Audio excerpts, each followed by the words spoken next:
Je m'appelle Agathe Yamina Meziani, je suis dramaturge et performeuse. Je viens présenter mon spectacle Kabylie-Forni du 9 au 13 juin 2026 à l'Atelier 210.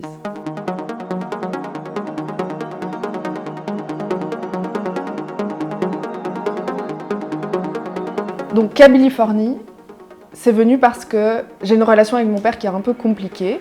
Donc mon père est algérien et il a toujours beaucoup parlé de l'Algérie, mais on n'a jamais vraiment développé une relation différente. Et moi, je pense que j'avais besoin de connaître un peu mieux mon père, parce qu'à la fois, c'est quelqu'un qui a été très violent pendant mon enfance, et donc j'avais besoin de comprendre c'était qui l'être humain derrière cette violence-là. Et pour ça, on a été en Algérie ensemble, et du coup, j'ai pu, moi, découvrir l'Algérie, et découvrir mon père en même temps. Et j'ai pris cette matière et j'ai décidé de la mettre sur scène parce que je pense que la mettre sur une scène de théâtre, ça fait émerger encore quelque chose d'autre qui est impossible de voir dans la vraie vie et qui peut exister que sur une scène de théâtre. Ici, on est chez mes parents, donc c'est la maison de mon enfance. Et derrière moi, on voit aussi un tableau que mon père a peint, de eux deux, mon père et ma mère.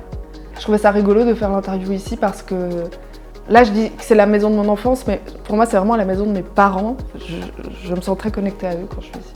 C'est une performance théâtrale, donc ça veut dire qu'il n'y a pas vraiment de texte, c'est plutôt une trame et c'est susceptible de changer un tout petit peu tous les soirs. D'ailleurs, je conseille de venir voir plusieurs fois le spectacle en vrai. Je trouve que ça prend vraiment tout son sens. Il y a aussi beaucoup de vidéos, parce qu'en fait, sur scène, il y a mon ordinateur personnel, et donc derrière moi, on voit l'écran de mon ordinateur.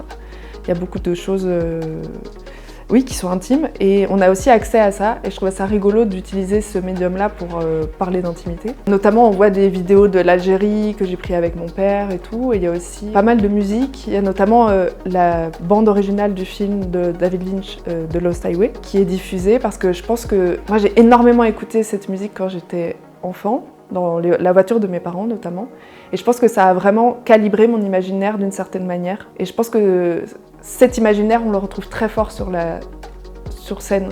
Pour moi, c'est important que les gens partent avec leur avis, et ce que j'ai pu remarquer, c'est qu'il y a une différence entre ce que certaines générations peuvent percevoir de ce spectacle. Et du coup, je trouve que c'est hyper intéressant comment ce que je propose comme matériel artistique est réceptionné par un public divers. Et peut-être aussi ça dit des choses de ces générations. Et notamment la perception de mon père, comment les gens perçoivent mon père après le spectacle.